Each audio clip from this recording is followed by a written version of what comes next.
Bismillahirrahmanirrahim. Assalamualaikum warahmatullahi wabarakatuh. Hai, balik lagi dengan saya Nur Haliza Zain, mahasiswi UINSI Samarinda, program studi bimbingan konseling Islam semester 3.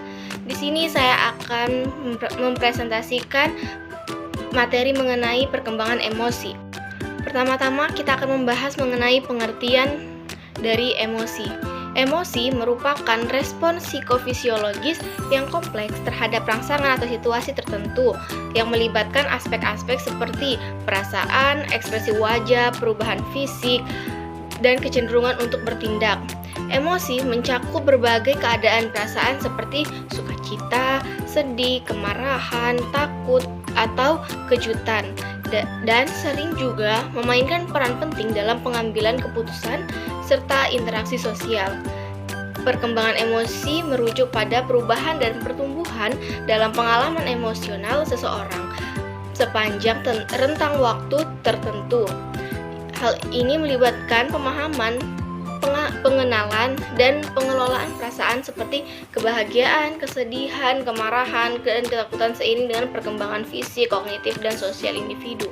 Proses ini dapat dipengaruhi oleh faktor genetik, lingkungan, dan pengalaman personal. Selanjutnya, materi kedua yang akan kita bahas mengenai tahap-tahap mekanisme emosi. Jadi, proses terjadinya emosi atau mekanisme emosi melalui 5 tahap. Yang pertama ada elicitors, yaitu adanya dorongan berupa situasi atau peristiwa. Yang kedua ada reseptor, yaitu aktivitas di pusat sistem saraf. Yang ketiga ada state, yaitu perubahan spesifik yang terjadi dalam aspek fisiologis. Yang keempat ada expression, yaitu terjadinya perubahan pada daerah yang diamati seperti pada wajah, tubuh, dan suara atau tindakan yang terdorong oleh perubahan fisiologis. Yang kelima ada experience, yaitu persepsi dan interpretasi individu pada kondisi emosional. Selanjutnya kita bahas mengenai pola umum emosi. Jadi pola umum emosi itu ada 7. Yang pertama ada rasa takut. Pada bayi, rasa takut timbul karena suara yang keras, kamar yang gelap, tempat yang sepi atau tempat yang tinggi, berada sendirian, dan karena objek yang tidak dikenalinya. Kemudian pada emosi yang berhubungan dengan rasa takut pada umumnya yaitu rasa malu, rasa canggung, rasa khawatir, dan rasa cemas. Hal tersebut biasanya ditandai dengan adanya kekhawatiran, ketidaknyamanan, dan perasaan yang tidak baik yang tidak dapat dihindari oleh seseorang. Yang kedua ada rasa marah.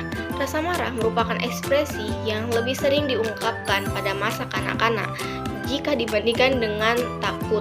Rangsangan yang menimbulkan kemarahan yaitu rintangan terhadap gerakan yang diinginkan oleh anak, gangguan terhadap aktivitas yang sudah mulai berjalan, gangguan terhadap keinginan atau niat, dan kejengkelan yang menumpuk.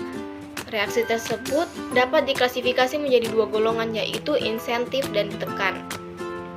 Yang ketiga ada rasa kecemburuan, yaitu reaksi normal terhadap kehilangan kasih sayang yang nyata, dibayangkan, atau ancaman kehilangan kasih sayang.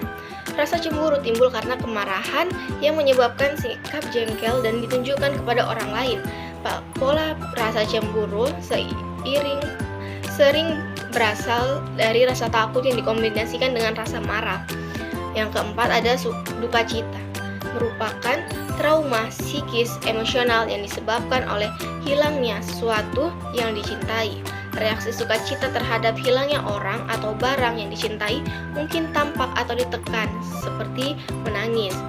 Yang kelima ada keinginan tahuan. Ciri-ciri dari keinginan tahuan yaitu yang pertama bereaksi secara positif terhadap unsur-unsur baru, aneh, tidak layak, atau misterius. Yang kedua ada memperlihatkan kebutuhan dan keinginan yang lebih banyak mengetahui. Yang ketiga ada mengamati lingkungan untuk mencari pengalaman baru. Dan yang keempat ada tekun dalam memeriksa atau menyelidiki rangsangan dengan maksud untuk mengetahui seluk-beluk unsur-unsur tersebut. Yang keenam ada kegembiraan, keriangan, kesenangan. Kegembiraan merupakan emosi yang menyenangkan yang juga dikenal dengan keriangan, kesenangan, atau kebahagiaan. Ada berbagai bentuk reaksi kegembiraan yang pertama yaitu diam, tenang, puas diri, sampai meluap-luap atau kegembiraan. Yang ketujuh ada kasih sayang, merupakan reaksi emosional terhadap seseorang, binatang, atau benda.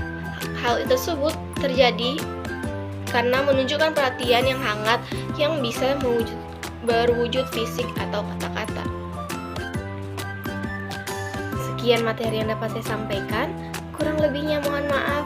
Wassalamualaikum warahmatullahi wabarakatuh.